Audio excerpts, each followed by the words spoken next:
సదాశివపేట పట్టణంలోని 12వ వార్డులో BRS party అభ్యర్థి చేల మానస ఇంటింటి ప్రచారంలో ఎమ్మెల్యే చింతా ప్రభాకర్ సతీమణి చింతా అరుణ పాల్గొని అభ్యర్థి తరపున గడప గడపకు వెళ్లి కారు గుర్తుకు ఓటు వేసి చేల మానసను అత్యధిక మెజార్టీతో గెలిపించాలని ప్రజలను కోరారు. ఈ సందర్భంగా అభ్యర్థి చేల మానస మాట్లాడుతూ ఈ నెల 11 జరగబోయే మున్సిపల్ ఎన్నికల్లో వార్డు ప్రజలు తనను ఆదరించి గెలిపిస్తే వార్డులో నెలకొన్న సమస్యలను పరిష్కరిస్తానన్నారు. ముఖ్యంగా వార్డులో మౌలిక వసతుల కల్పన కృషి చేస్తామని, స్థానిక ఎమ్మెల్యే చింతా ప్రభాకర్ సహాయ సహకారాలతో వార్డును మరింత అభివృద్ధి చేస్తానని హామీ ఇచ్చారు. విద్యావంతురాలిగా డాక్టర్ అయిన నేను వార్డులో విద్య వైద్యం అందించే లక్ష్యంగా ముందుకు వెళ్తామని, వార్డులో ప్రజలకు ఉచిత వైద్య శిబిరాల ఏర్పాటు, ఉచిత వైద్యం అందిస్తానని అన్నారు. వార్డు ప్రజలు ఒక్కసారి సేవ చేసే అవకాశం కల్పించాలని కోరారు. ఈ కార్యక్రమంలో మున్సిపల్ సమన్వయకర్త, వార్డు ఇన్ఛార్జ్ ఎన్కేపల్లి మాజీ సర్పంచ్ రాములు, బీఆర్ఎస్ పార్టీ పట్టణ అధ్యక్షుడు చేల మల్లన్న, నాయకులు యాదాగౌడ్, మన్సూర్, కార్యకర్తలు, మహిళలు పాల్గొన్నారు.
ఈనాటికి ముఖ్య అతిథిగా వచ్చేసినటువంటి మా అభిమాన నాయకులు, ప్రియతమ నాయకులు చింతా ప్రభాకర్ అన్న మన సంగారెడ్డి, మరి అదేవిధంగా ఈనాటి కార్యక్రమంలో పాల్గొంటున్నటువంటి మహిళా సోదరులు, మరి మైనార్టీ సోదరులు, పెద్దలు అందరికీ కూడా పేరు పేరున హృదయపూర్వక నమస్కారాలు. మీ అందరికీ తెలుసు, ఈరోజు మనము 15 సంవత్సరాల క్రితం కూడా ఈ యొక్క వార్డు అభివృద్ధి చేయడానికి మీ అందరూ నాకు అవకాశం ఇచ్చి 2 సార్లు మధ్య ఒకసారి, మరి గత సంవత్సరం కూడా కొన్ని ఓట్లలో ఒకటి నేను ఓడిపోవడం జరిగింది. అయినప్పటికీ ఎల్లప్పుడూ కూడా మీరు అందులో ఉండేటువంటి వాడిని, ఈ గల్లీలో ఉన్నవాడిని రోజు ఒకరికొకరము పొద్దులు లేస్తే పలకరించుకునేటువంటి మనస్తత్వం అనేది, మరి నడుచుకుంటూ తిరుగుతూ పక్కల పంట ఎవరుంటే నేను మాట్లాడుకుంటూ పోతా. కారు ఆడ మున్సిపాలిటీ కాడ పెట్టి నడుచుకుంటూ పోతాను. ఎందుకంటే నేను ఎల్లప్పుడూ కూడా మీ అందరిలో కూడా ఉండి ఒకరికొకరు సమన్వయంగా మమేకమై ఒకరి సమస్యలు ఒకరు పరిష్కరించడానికి సాధ్యమైనంత పరిష్కరించుకుపోయినా. మరి 15 సంవత్సరాల క్రితం 200 రూపాయలు పింఛన్ ఉంటే 2000 రూపాయలు పింఛన్ చేపించినాం మనం. మరి ఈ యొక్క వార్డులో కూడా ఈ సీసీ రోడ్ కూడా ఎవరు వేస్తున్నారో నేను చెప్పుకుంటే గొప్పతనం అయిపోతుంది. మీ అందరికీ తెలుసు, అక్కడ ఉన్నటువంటి రోడ్డు కూడా ఎవరు వేస్తున్నారు మీకు తెలుసు. ఈ వార్డులో కూడా సీసీ రోడ్ వేస్తామంటే జాగా కూడా లేకుండా చేసాం. ఎందుకంటే నాకు ప్రజలు అవకాశం ఇచ్చారు, నన్ను అభిమానించారు. నాకు అవకాశం ఇచ్చినందుకు అందరికీ కూడా ఒక హాస్పిటల్ వచ్చినప్పటికీ, ఒక ఏదైనా కష్టం వచ్చినప్పటికీ, ఏ సమస్య ఉన్నప్పటికీ నాకు సాధ్యమైనటువంటి పరిష్కరించడానికి ముందుకు పోయినా. ఎందుకంటే మేము పెద్ద గొప్పలం చెప్పుకోవాల్సిన అవసరం నాకు లేదు.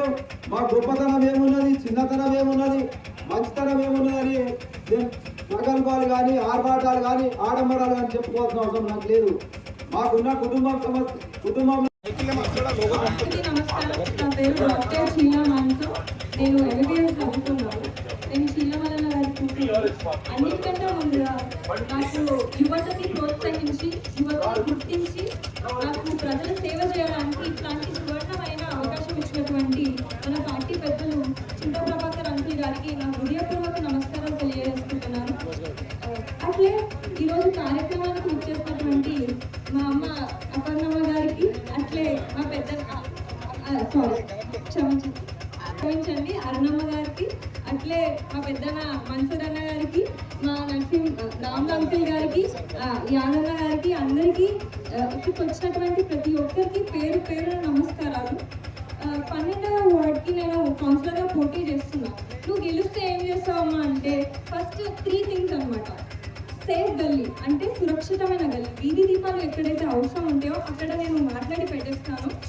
సెకండ్ థింగ్ క్లెన్లీనెస్, ఇది నా టాప్ ప్రయారిటీ. క్లెన్లీనెస్ అంటే పరిశుభ్రత, శుభ్రత ఉన్న చోట్ల అనారోగ్యం రావు, అనారోగ్యాలని అరికట్టగలుగుతాము. ఉచితమైన చికిత్స ఏంటిదో తెలుసా? నివారణయే ఉచితమైన చికిత్స.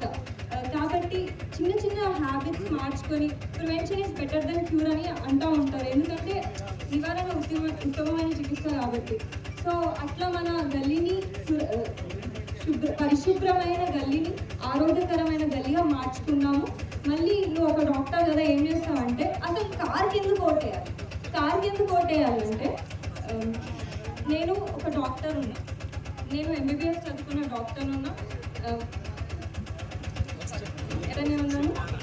మళ్ళీ మన ఇంట్లో ఎవరైనా పెద్దవాళ్ళకి కానీ ముసలోళ్ళకి కానీ బీపీ షుగర్ టెస్ట్ ఫ్రీగా చేస్తాం, పైసలు తీసుకోకుండా 14 రోజులు ఒకసారి నేనే ఇంటింటికి వచ్చి చేస్తాను. మళ్ళీ మన ఇంట్లో ఎవరికైనా సమస్యలు ఉంటే అది నాతో కాకపోతే నేను పెద్ద దవాఖానకి రిఫర్ చేస్తాను. నాకు చాలా మంది అంటే కాంటాక్ట్స్ ఉన్నాయి, మా సీనియర్స్కి రిఫర్ చేసి హెల్త్ గైడెన్స్ ఇప్పించగలుగుతారు. మళ్ళీ చిన్న పిల్లలకు కెరీర్ గైడెన్స్ ఇవ్వగలుగుతారు. ఇవన్నీ కాంగ్రెస్ వాళ్ళు చేయగలుగుతారా? చేయలేదు. మీరే ఆలోచించండి, ठंडे दिमाग से सोचो प्लीज. इंकोट ఏంటంటే మీ कार निशान को वोट देके मेरे को आवाज दो, मैं लड़ेंगे आपके लिए. కొట్లాడతా, నేను కొట్లాడి మన పనులు చేయించుకుంటాను. కార్ గుర్తు కొట్టేయండి. Thank you, శుక్రియా.